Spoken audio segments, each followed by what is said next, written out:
ఇండియాలోనే ప్రతి ప్లేస్కి వెళ్ళాం. ఎక్కడ ఫారెస్ట్ ఉంటే అక్కడ, ఎక్కడ టైగర్ ఉంటే అక్కడ. దాని తర్వాత finally we had been to Bangkok వెళ్ళినప్పుడు అక్కడ వెజిటేరియన్ టైగర్స్, ట్రైన్ టైగర్స్ ఉన్నాయి. అంటే కేవలం కూరగాయలు తిని పెరిగే, మాంసాహారాన్ని ముట్టని పులులు. అక్కడ కూడా అవి ఎంతవరకు కోఆపరేట్ చేస్తాయి మనకి. ఈ సినిమాకి ఏది ఎక్కడ అవసరమైతే దాన్ని అక్కడ వాడుకొని తెలుగు అబ్బాయి చిత్రాన్ని పూర్తి స్థాయిలో అందరినీ అలరించే విధంగా తయారు చేసి ఈ రోజున మార్చి 1వ తారీఖున రిలీజ్ చేస్తూ ఆంధ్రదేశం అంతా అలాగే ఓవర్సీస్ అంతటా రిలీజ్ చేయడానికి మేము ప్లాన్ చేస్తున్నాం. అన్ని రకాల కార్యక్రమాలు పూర్తి చేసుకుంది. అలాగే మీ అందరికీ తెలుసు, మాకు ఆడియోకి మంచి రెస్పాన్స్ వచ్చింది. సినిమాలో పాట అనేటప్పటికి ఏదో మనకి ఈ కథలో ఒక 5 పాటలు 6 పాటలు ఉండాలి అని అనుకునే దాటేసి ఈ సినిమాలో 10 పాటలు ఉంటాయి. 10 పాటలు కూడా సిచ్యువేషన్ డిమాండ్ చేసే సాంగ్సే. అంటే కథాపరంగా కథను నడిపించే పాటలు. చాలా రోజుల తర్వాత వచ్చాయి ఇట్లాంటివి. అర్థవంతమైన మంచి భాష, మంచి మ్యూజిక్తో వచ్చిన ఆడియో ఇది విజువల్గా మాకు బాగా నమ్మకం. 1వ తారీఖున రిలీజ్ అయిన తర్వాత ఈ ఆడియో ఏదైతే ఇప్పుడున్న రెస్పాన్స్ కన్నా డబుల్ రెస్పాన్స్ ఆడియోకి కూడా వస్తుంది. సినిమాతో పాటు ఆడియో కూడా మంచి రెస్పాన్స్ వస్తుందనే నమ్మకం మాకుంది. తనీష్ ఇందులో డెఫినెట్గా చాలా అద్భుతంగా చేసాడండి.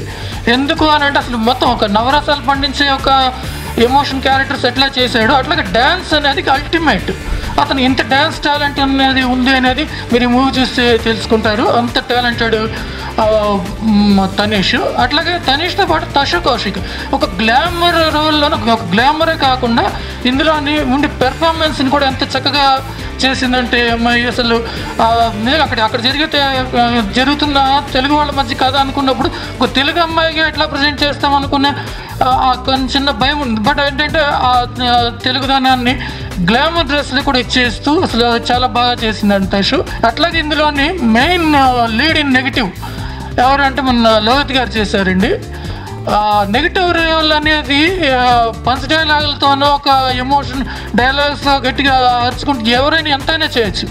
బట్ ఒక్క డైలాగ్ కూడా లేకుండా ఆ నెగిటివ్ క్యారెక్టర్ని ఒక చిన్న సాడిస్టిక్ దీన్ని ఒక్కొక్క రియాక్షన్లో చూపిస్తూ చాలా అద్భుతంగా చేశారండి. ఇవన్నీ కంప్లీట్ చేసుకొని కొంచెం ఒక సెన్సార్లో మేము కొంచెం చాలా ఇబ్బందులు పడ్డామండి. బికాజ్ ఆఫ్ ఆ టైగర్ పార్ట్ అండి. ఇంతవరకు నాకు తెలిసి 10-15 years నుంచి ఒక లైవ్ టైగర్ని పెట్టుకుని షూట్ చేసిన దాఖలాలు లేవు. ఎక్కడ చేసినా కూడా ఏదైనా బ్లూ మ్యాట్లో చేసి ఆ బ్యాక్గ్రౌండ్లో కొంచెం లైన్ అట్లా చేశారు తప్పితే లైవ్ టైగర్స్ని ఒక 200 యాడ్స్ మధ్యలోనే ఒక 20 టైగర్స్ని వదిలేస్తే ఆ టైగర్స్ మధ్య ఆర్టిస్టులు పెట్టుకుని టెక్నీషియన్స్ పెట్టుకుని షూట్ చేయటం అనేది సామాన్యమైన విషయం కాదు. అది కంప్లీట్ చేయడం జరిగింది సక్సెస్ఫుల్గా. దాన్ని ప్రూవ్ చేయడం కోసం యానిమల్ వెల్ఫేర్ బోర్డు దగ్గర ఫారెన్లో చేసామని చెప్పి ప్రూవ్ చేసి దాన్ని సెన్సార్ దగ్గర బయటపడటానికి ఇంత డిలే జరిగింది. ఓకే, డిలే ఎందుకైనా కూడా అవుట్పుట్ అనేది చాలా బాగా వచ్చింది. మార్చి 1st రిలీజ్కి మేము అందరం సిద్ధపడతా ఉన్నాము.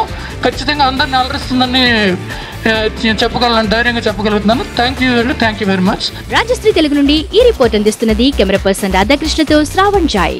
మరిన్ని వినోదాల కోసం వెంటనే సబ్స్క్రైబ్ చేసుకోండి మీ రాజశ్రీ తెలుగు.